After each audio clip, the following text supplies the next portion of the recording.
Welcome to Liberty Action Alert with Greg Seltz, sponsored by our friends at the Lutheran Center for Religious Liberty here in Washington, D.C. A program that cuts through the chaos and confusion in the culture today by talking to kingdom citizenship, bold biblical principles for a robust public Christian life. And now your host, Dr. Greg Seltz. Good day, Washington, D.C., and friends of the program all across the country. I'm Greg Seltz. Welcome to Liberty Action Alert. Today, we're privileged to have back on the program Mike Berry, General Counsel for First Liberty Institute, and Tim Goeglein, Vice President of Government Communications for Focus on the Family. And we're talking the religious liberty protections that we have today, and what does that mean for the church? So welcome, gentlemen, to the program. It's great Thank to be you. back It's with great you. to be here. All right, Mike, let's start with you. What a year. Wow. The religious liberty cases this year. I mean, off the top of my head, I'm thinking Coach Kennedy, defending the SEALs, the Boston flag case, the Maine school choice case, and the Alaskan Airlines case, which we talked about the last time you were on the program. So what a year. But how did we get to this point? And what are the fundamental cases? What do they mean for the legal protection for the church and her public mission and ministries?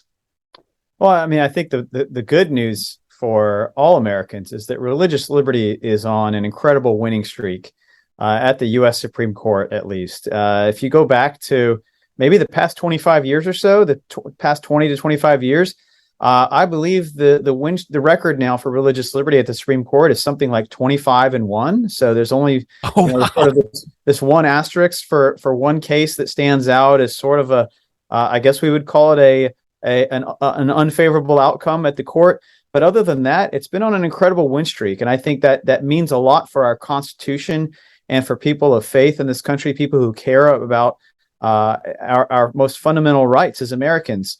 But I also would offer a cautionary note that, that the good news is that religious liberty continues to win. The cautionary note is that we still have a lot of work to do. The challenges continue, unfettered, and the challenges continue to evolve. We're seeing an evolving landscape when it comes to religious liberty battles. And that's, I think, the people like me, at First Liberty, who we're on the front lines to fight for our religious freedom. We see that and we understand that. And we even anticipate that. But I think many Americans, who are not necessarily in the trenches every single day of religious liberty litigation, this can catch them off guard. So that's why it's so important for people of faith to continue to pay very close attention to what's happening in the landscape. Well, let me ask you one more question to that. When you think about this, these religious liberty protections, it seems to me that we win in the courts a lot of times, and the people who we're fighting against in this regard, they just then say, well, we're not going to obey that. I mean, we're just going to go on as if we actually had won. Whereas when we lose, we tend to say, well, that's what the court says, and then we have to abide by the law. I mean, is it that kind of thing, or is it morphing into secondary challenges? Because I don't think people understand religious liberty is what finally protects your individual liberty, whether you're a Christian or not, from government coercion. And so religious liberty is not just us being able to worship. It's what finally allows us to be free to be Americans. And that's why this is something that should concern everybody. So what is the next? What are some of the things that are morphing on the front lines? Well, I think your first point, Greg, was very astute, right? Which is, it reminds me of a famous Supreme Court case from many, many years ago in which, and now I'm forgetting the name of the government official, but it was a decision that was issued by then Chief Justice Marshall, right? John Marshall of the Supreme Court. And this government official said, well, Justice Marshall has issued his decision. Now let him come and enforce it. And I think you're seeing that from a lot of lower government officials who essentially are looking and saying, well, yeah, we saw what the Supreme Court did in the Coach Kennedy case. We saw what the Supreme Court did, and even to look at other areas of the law in the Dobbs case, or in maybe some of the Second Amendment cases, and they just sort of say, okay, well, that was just the decision of 9 justices or 5 justices or 6 justices on the Supreme Court. We don't, we don't agree with them. So let them come and enforce it. And I think what that speaks to is the importance of elections, right? And I realize I'm an attorney. I'm a religious liberty constitutional attorney. I'm not a politician. I'm not here to talk about elections, but I do want to emphasize the importance of the American people exercising their rights, right? So the right to vote and the necessity of exercising that right is just as important if you want to exercise and continue to exercise your right to religious liberty, to free speech, et cetera, et cetera. So they go hand in hand, and that's how we ensure that the liberties that we all enjoy continue to remain. And I'll use one state, which the three of us are very familiar with, the Commonwealth of Virginia. And we saw what happened with the gubernatorial race there, when the people of Virginia, at least the majority of the people of Virginia, just got fed up with the government not doing its job. And they voted in a new governor because he promised, I will do my job as governor. I will protect your rights and your liberties as citizens of this Commonwealth. And I think that's what we need to see across the board, all the way from the proverbial town dog catcher, all the way up to U.S. president. Yeah. But then to your second point, Greg, yes, we are seeing the parties and the organizations and the actors who are bringing these challenges, who are trying to threaten and are hostile to religious liberty. We are seeing them also become the threat is evolving, right? Okay. They're changing the types of arguments that they're making, the way that they're litigating these cases. We're seeing those movements as well. And so we have to stay on our toes. Well, wow. And, Tim, I think it's great to hear of these protections. There's no doubt about that. But again, Christians, I think, in churches right now, they still are afraid of all this stuff, whether it's the abortion clinic defacements. Coach Kennedy, I don't think, still has a job. The LCMS schools in Baltimore are being harassed, and Jack Phillips is being sued relentlessly. It's like it never seems to end. So again, I think this goes to we're not asking for legal protection to do our ministry. What we're just saying is give us legal protection, but now we need courage to get out there and mix it up. What do you think? Well, when in moments where you find yourself between the proverbial rock and a hard place, it's often a good idea in the Christian life to repair to the great C.S. Lewis, isn't it? Right. And I read something from Lewis that I think goes precisely to the point that you just made. C.S. Lewis said, "I believe in Christianity as I believe that the sun has risen. Not only," he wrote, "because I see it, but because by it I see everything else." This goes, I think, precisely to the question of conscience in the Christian life. We love and revere the Constitution as Christians living in the United States. Christians in America, though very deeply disappointed over the years with very major decisions, Roe against Wade, prayer in schools, etc. Historically, Christians have said this is what the court has decided. But to Lewis's point, as Christians, it is our faith that guides us forward. It's the illumination in the dark corners of culture and sometimes where our beloved country finds itself. Mm-hmm. And I think that, unfortunately, we continue to see fellow men and women of faith utterly harassed, even persecuted. And even for those, as you say, who have, in air quotation marks, victories, they go back to their hometown, and often it seems that it takes a long while for the law that's been decided to actually apply itself. But I continue to be genuinely an inveterate optimist on these questions because we are winning over and over and over again. It takes time. It's incremental. But I think the trajectory is a good one for people of faith. I really believe that. Well, and I think we have to also speak to the fact that, folks, freedom this is the biblical proclamation of reality. I would say that the rest of the world, bondage, war, harassment, lack of freedom, that's probably more the reality for the world in which we live. And here comes this message. It is for freedom that you have been set free. And that's God at work in the world. And so these political freedoms, they're secondary at best, but they flow from the reality that freedom is the way God wants his people to relate to him through the person and work of Jesus Christ. And God wants people to be free to worship, to be free to love, to be free to do what is right. And so, like you said, Tim, we're thankful for these protections. My goodness, it would be terrible not to have them. But let's just understand what the point is. We got to mix it up in the public square because freedom is good for everybody, right? And I'll tell you that's why Focus on the Family and the Lutheran Center for Religious Liberty loves our friends at First Liberty Institute, because they understand that faith is not ancillary. It's not kind of outside some government constructed guardrail. It's central to the project. Because as C.S. Lewis said, our faith is the thing that guides us like the sun. But there are some very dark forces who want to obscure the sun and to keep the public square, kind of polished or burnished away from the centrality of faith. And back to you then, Mike. I think one of the things is people have kind of the wrong view of what they expect government to do. When you fight for religious liberty, you're basically fighting for us to all be at the starting line, to all have free access into the public square. You're not trying to determine what the public square is. You're not trying to determine what ideas are shared there.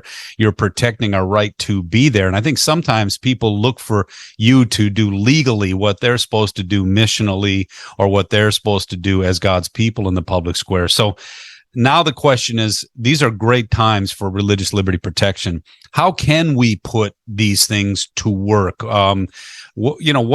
How should people use the protections that they have been given in a way that probably hasn't been given in the last 50 years? I mean, the church now seems to be protected from the state like the First Amendment wants it to be, rather than the state from the church, as it seems to have been litigated the last 25 years or so. How can they put these things to work?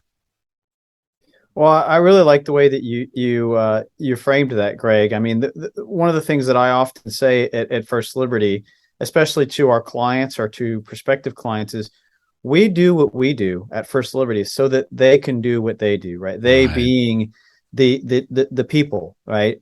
I can't live out somebody's faith for them. They have to have the courage and the boldness to do that. I'll give a couple of practical examples. I mean, during the COVID pandemics and lockdowns, when many churches and religious institutions were complaining about these overly repressive, government lockdowns, First Liberty was on the front lines fighting to ensure that they could continue to meet and to worship in person if they so chose. Obviously, it should be their choice, right? We were not issuing edicts that, you have to meet in person, you have to be maskless. No, it's just, if that's something that you want to do, then we will fight for the right for you to do that. But it would do nobody any good, Greg, if we fought for that right and that freedom and nobody took advantage of it. If every single church in America said, yeah, thank you so much for winning that battle for us, and now we've decided we're going to go ahead and close our doors, then it really becomes a meaningless right at that point. Similarly, being practical about this, there are a number of cases that are either currently pending or potentially pending at the U.S. Supreme Court that involve faith in our public life in any number of facets, right? We've got cases dealing with a web designer, right? Somebody who designs web pages, and the government has effectively said, you have to design a website that violates your religious beliefs and your conscience. Otherwise, you cannot exist. You cannot be in business. We have cases involving whether or not social media companies and internet service providers can censor religious and essentially remove religious speech purely because they think that is inappropriate for other people to, and they're protected by the government when they do that. Right. Because they get to be the ones to decide that religious speech is offensive to some people. And so we're just going to remove it from social media. We've got other cases involving whether or not you have the right as an American citizen to simply have a job. If you hold religious beliefs, then you're willing to speak out what those beliefs are. And that gets back to your question, Greg, is that so if we win one of these cases or win all these cases, and we say you have the right to create a website that is consistent with your religious beliefs, or you have a right to have a job where you're allowed to live out your faith openly. And then every single one of those areas of life, those facets of American life, those people say, yeah, thanks for winning that case for us. And now we're just going to go hide in our cave and not do those things. We're not going to live that faith out openly. We've accomplished absolutely nothing. We have advanced nothing at that point. So it's the both and, right? You have, yes, First Liberty exists to keep those doors open, but then somebody has to be willing to walk through that door with boldness, with courage to say, I know that there are going to be people who don't like what I say. There are going to be people who will criticize me, but that's okay. I have the right to do that in this country, and I'm going to stand on that right. And at First Liberty, that's what we really want to encourage people. Live out your faith openly, without fear, right? And it doesn't mean that there aren't going to be people who criticize you and attack you, but that's why First Liberty is here, right? Because we're the ones that say, you're going to have to come through us if you want to silence this person. Well, and it's the government coercion, folks. I mean, when you can have disagreements with your neighbor across the fence, be civil, be good neighbors to one another. That's not what we're talking about. We're talking about the heavy hand of government that says, you know what? We're not only going to not let you speak, we're going to compel you to say stuff that you know not to be true. And that our government has always, the First Amendment has always protected our right against such nonsense. And that's where some of this stuff is going. And Mike, like you just said, we've won these cases. These cases now are working their way through the court system, where people are saying, hey, you don't have the right to do that, and they're pushing back because of the great wins that you guys have had this last year. But again, like you said, we've got to exercise our voice and be that voice that can be protected. And again, it goes to the point, why would we want to be a public voice? Because people need to hear the good news of the gospel. I mean, that's when it all comes down to.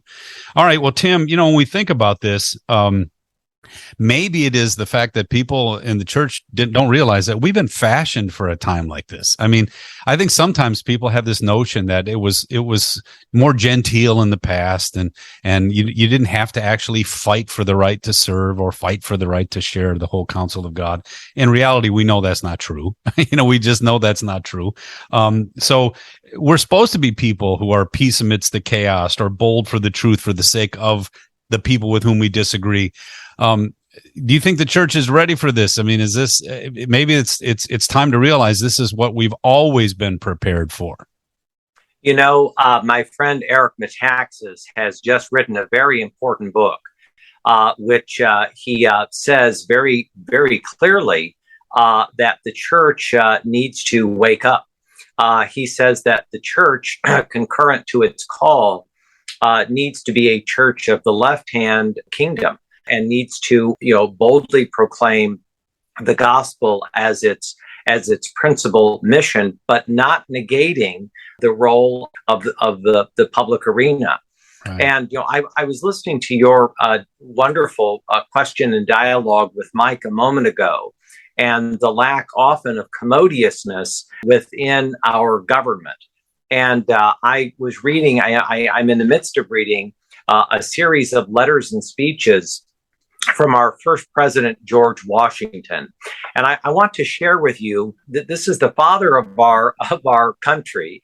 And I'm quoting him directly. He says, "May the same wonder-working deity who long since delivered the Hebrews from their Egyptian oppressors and planted them in the promised land, whose providential agency has lately been conspicuous in establishing these United States as an independent nation, still continue to water them with the dews of heaven, and to make the inhabitants of every denomination participate in the temporal and spiritual blessings of that people whose God is Jehovah."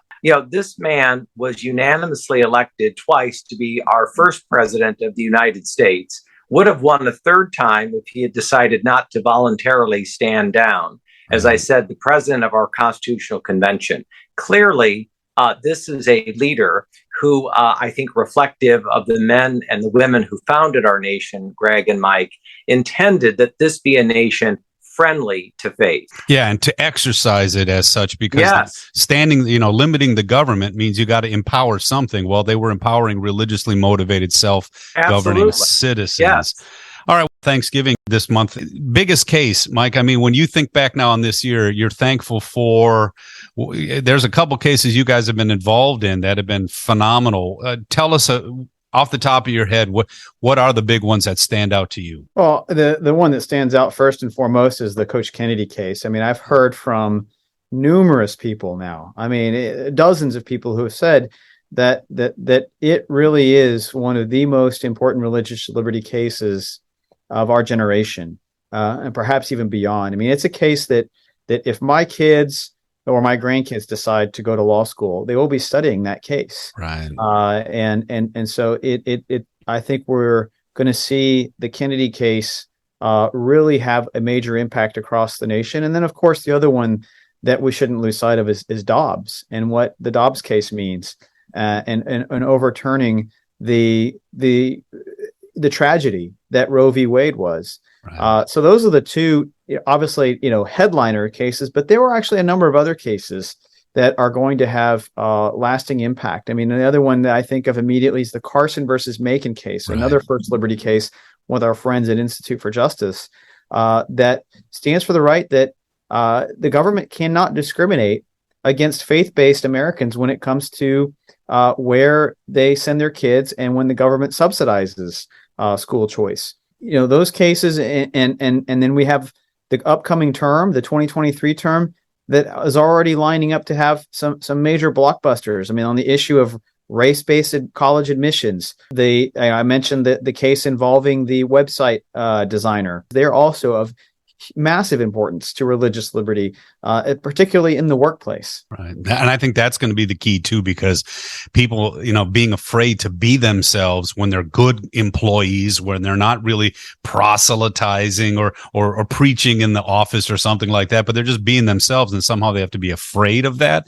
as Christians. I think in closing, Thanksgiving, for the fact that we have this message of faith and freedom and how powerful that message is, Tim, that's what the church needs to wake up to. If we've got these protections, we've been given access again in an unfettered way into the public square, we got to actually realize that there's a vacuum out there. The secularists have had a lot, free reign in the public square for a while, and now we have to bring our very best to proclaim what we know to be true, not just for us, but for others. And so we should be thankful, even if we're a little bit afraid of what could be next, of what God can do. I couldn't agree more. Gratitude is good for the soul. Yes. And the gratitude that we feel for our nation. I will say that this Thanksgiving, I am particularly grateful for four people. I'm grateful for Justice Alito, who drafted the majority in the Dobbs opinion. I think he has turned out to be one of our stellar, remarkable justices. I'm thanking God for Justice Clarence Thomas. Even beyond the Supreme Court, I think Clarence Thomas is the greatest living American. And I'm grateful for two people who are often forgotten. For the late Justice Byron White, who was one of the two dissenters in Roe against Wade. And I'm grateful for William Rehnquist, who was the other dissenter and later became Chief Justice of the United States during the presidency of Ronald Reagan. Because Rehnquist and White, although it was 7-2, they were willing to dissent in Roe. They dissented in abortion on 3 other occasions. And it turns out that though they were considered the minority in the short term, their view ultimately prevailed. It's the constitutional view. Well, truth always wins. So faith and freedom are part of God's truth for the world in which we live. There's a political aspect to that, obviously a spiritual aspect and dynamic to that, and we know how to differentiate those two properly. But Mike, thank you for your work. Go get them. Thank you. We certainly plan to continue to advance the cause of religious liberty for all Americans. Yes, much to be thankful for and much work still to be done. Absolutely. And thank you, Tim, for Focus on the Family. Thank you for your work. Onward. Thank you. Thanks for tuning in today.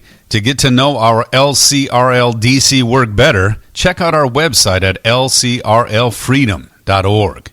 Till next time, God bless you always. I'm Greg Seltz. Have a great week.